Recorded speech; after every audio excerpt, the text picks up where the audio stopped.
Ce podcast a été produit et diffusé par Isotropic et peut contenir des déclarations prospectives. Consultez cette clause de non-responsabilité sur isocorp.com/disclaimer. EaseOfView n'est pas encore approuvé ni autorisé à la vente. Bienvenue dans le deuxième épisode du podcast Isotropique. L'IA et l'avenir de l'imagerie mammaire, comment Isotropique mène l'innovation. Si vous nous rejoignez à l'instant, bienvenue. Et si vous avez écouté le premier épisode, c'est un plaisir de vous retrouver. Dans notre premier épisode, au-delà de la mammographie, nous avons présenté Isotropic Corporation et EasoView, le système révolutionnaire d'imagerie CT mammaire qui change notre façon d'envisager le dépistage du cancer du sein, en particulier pour les femmes ayant un tissu mammaire dense. Nous avons évoqué les lacunes des méthodes de dépistage actuelles, pourquoi la mammographie par compression et même la mammographie 3D ou DBT passent encore à côté de certains cancers, et comment EasoView comble cette lacune grâce à une véritable imagerie tridimensionnelle.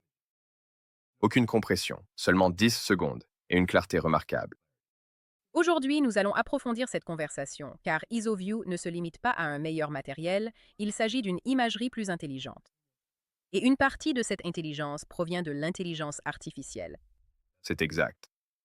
L'épisode 2 est entièrement consacré à l'IA et à l'imagerie mammaire. Comment elle est utilisée, où elle montre ses limites, et comment Isotropic l'utilise de la bonne manière pour créer à la fois de la valeur clinique et de la valeur pour les investisseurs. Que vous soyez actionnaire actuel, investisseur potentiel ou simplement intéressé par l'avenir de la technologie médicale, cet épisode va vous montrer pourquoi la stratégie d'IA d'Isotropic est importante et pourquoi elle change la donne. Plongeons dans le sujet. L'entreprise a annoncé deux innovations basées sur l'IA pour l'IsoView Breast CT, un algorithme d'apprentissage automatique protégé par secret commercial qui agit sur la qualité de l'image, et un brevet très important pour l'aide au diagnostic assisté par ordinateur, ou CADEX, qui sera mis en œuvre ultérieurement après le lancement de l'appareil via une mise à jour logicielle. Exactement. L'algorithme d'IA qui est actuellement mis en place travaille à réduire le bruit des images CT tout en maintenant les faibles doses de radiation de l'appareil qui, comme nous le savons, sont comparables à celles d'une mammographie à deux vues.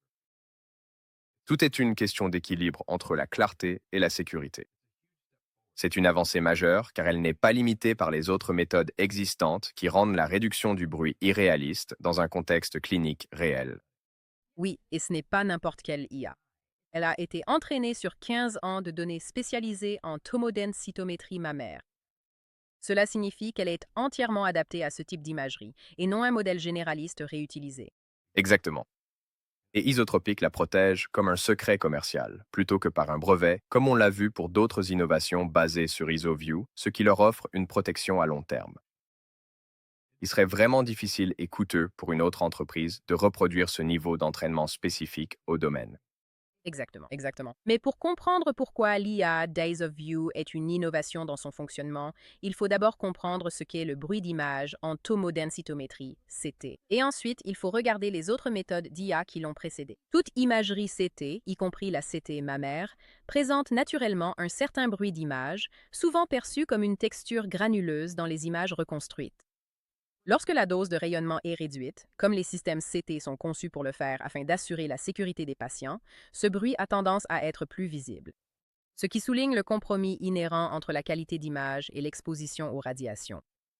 En pratique, les cliniciens et les fabricants équilibrent ces facteurs afin d'obtenir des images utiles au diagnostic avec la dose la plus faible possible, tout en reconnaissant qu'un certain niveau de bruit d'image est une caractéristique inhérente à la CT. Ainsi, le bruit peut affecter la clarté de l'image dans une situation où les cliniciens ont besoin des images les plus nettes possibles pour avoir confiance dans leur diagnostic. Mais si une dose de rayonnement plus élevée signifie moins de bruit d'image, cela implique aussi une dose plus importante pour le patient. Exactement. La première méthode existante de réduction du bruit par IA utilisée s'appelle la reconstruction itérative, basée sur un modèle. Elle effectue des calculs répétés sur les images pendant la phase de reconstruction. Cette méthode existe depuis un certain temps, mais elle est incroyablement lente. On parle de plusieurs minutes pour reconstruire une seule image. Et comme les scanners CT mammaires peuvent produire jusqu'à 500 images par examen, ce n'est tout simplement pas pratique pour une clinique très fréquentée. Et même lorsqu'elle fonctionne, elle exige beaucoup de puissance de calcul et peut souvent produire des images trop lissées. Ce lissage peut masquer les détails très subtils dont les radiologues ont besoin pour poser un diagnostic précis. Donc c'est trop lent et cela peut surcorriger. Ensuite, il y a la deuxième méthode, appelée reconstruction par apprentissage profond. Ces modèles ont leurs propres problèmes. Pour les faire fonctionner, ils nécessitent beaucoup de données pour l'entraînement. Des paires d'images prises à la fois avec des doses élevées de rayonnement et des doses faibles, ce qui est tout simplement irréaliste à réaliser.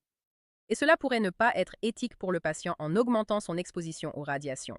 Il existe des versions de ces modèles qui reposent sur un seul scanner à faible dose, au lieu de données d'entraînement appariées. Mais elles ne donnent pas de bons résultats en tomodensitométrie mammaire, car le bruit dans les images de tomodensitométrie mammaire est plus corrélé, avec des motifs qui peuvent induire les algorithmes en erreur. Ainsi, ils ont du mal à préserver les détails anatomiques fins et peuvent trop lisser ou flouter des structures importantes nécessaires au diagnostic. C'est là que l'approche d'EasoView se démarque vraiment. Au lieu de nettoyer l'image après sa reconstruction, comme le font la reconstruction itérative basée sur des modèles et la reconstruction par apprentissage profond, leur IA fonctionne parfaitement. Plutôt dans le processus, directement sur les données brutes des rayons X avant la reconstruction. C'est très important. On parle de temps de traitement réduit, de préservation de la texture naturelle de l'image et d'une réduction du bruit sans flouter les structures importantes. Il s'agit d'une approche élégante et réaliste pour le contexte rapide du dépistage et du diagnostic clinique, plus rapide et plus efficace que les méthodes existantes. Et en parlant de diagnostic, parlons du lancement par Eyes of You de sa première application clinique. Indication d'utilisation. L'indication d'utilisation est le dépistage du cancer du sein par contraste, en complément de la tomosynthèse numérique du sein chez les patientes asymptomatiques présentant un tissu mammaire dense.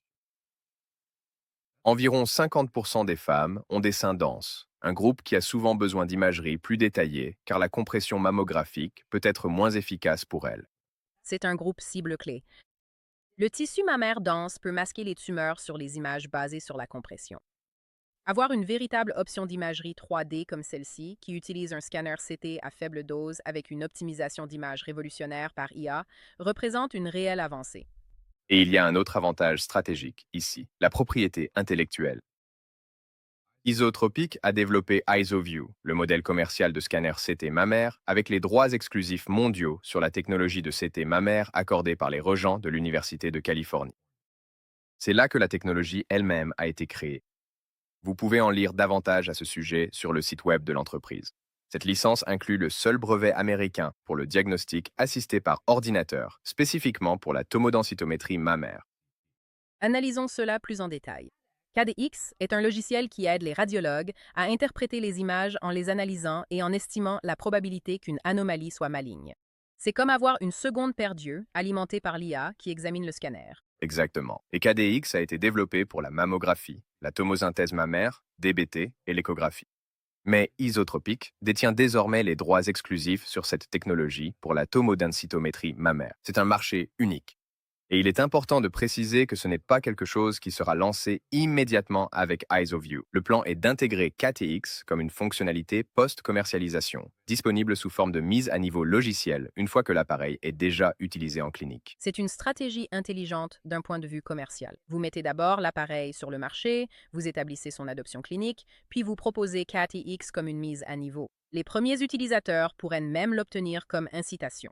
Et du point de vue des investisseurs, c'est une source de revenus futurs. Mise à niveau logiciel, modèle d'abonnement, fonctionnalités pilotées par l'IA. Ce sont des opportunités à forte marge qui peuvent se développer sans les coûts de fabrication du matériel physique. Oui, et ensemble, ces deux composants d'IA, l'algorithme de reconstruction et le CAD-X, forment un duo redoutable. L'algorithme de reconstruction pour offrir une clarté d'image, et CAD-X ajoutera un support décisionnel intelligent par-dessus. Ce que je trouve impressionnant, c'est à quel point la stratégie globale est complète. Il ne s'agit pas seulement d'obtenir une meilleure image. Il s'agit de l'ensemble du flux de travail, de la capture des données jusqu'au diagnostic. Et comme tout a été conçu spécifiquement pour la tomodensitométrie mammaire, cela établit une nouvelle norme en matière de qualité d'image et de sécurité radiologique dans ce domaine. Entre le jeu de données spécialisées, la collaboration avec de grandes institutions de recherche et la forte protection de la propriété intellectuelle, la barre est clairement relevée. Isotropic est très bien positionné pour devenir le leader dans ce domaine de niche, mais essentiel de l'imagerie de la santé des femmes. Et c'est ce qui rend la chose si passionnante. Il s'agit d'une innovation ciblée qui pourrait faire une réelle différence pour les radiologues et les patients. Bien dit. Je pense que nous entendrons beaucoup plus parler d'IsoView à mesure qu'il sera commercialisé et commencera à apparaître dans les milieux cliniques. Convenu. C'est tout pour l'épisode d'aujourd'hui. Merci de nous avoir rejoints pour cette analyse approfondie des avancées d'IsoView et d'Isotropic en matière d'IA. Si vous avez trouvé cette discussion utile, n'oubliez pas de suivre l'émission pour d'autres conversations sur la façon dont l'IA transforme l'imagerie médicale. D'ici là, prenez soin de vous et restez curieux.